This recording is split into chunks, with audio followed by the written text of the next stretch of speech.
As a coach, as a personal trainer, as a mentor, I use the term assets, liabilities a lot. Are you an asset or are you a liability?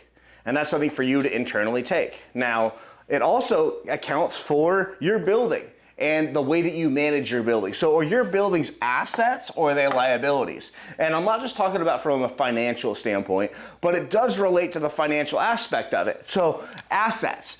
Is a building that has roof leaks an asset or a liability?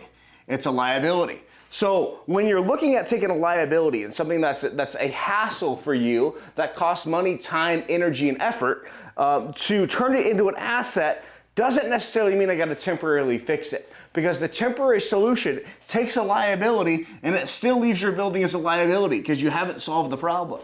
And even when you take that liability of your building and you put a new roof on it, if you don't make the right decision with the money that you have and the limited resources, then you're still a liability. So how do we turn your roof that's a liability into an asset? And the only way to take your liability and turn it into an asset is to take something like weather weld that's designed to eliminate roof leaks on your building for a lifetime, because once you use weather weld either as a repair product out of a bucket, which is available now, or that you roof the entire building, weather weld takes your limited funds and your limited resources and allows you to turn your building into an asset, which means that one seamless piece from the top of the wall to the bottom of the drain. And it doesn't just stop with your roof. We're talking about financial stability as well, because spending money over and over and over again on your roof is still a liability.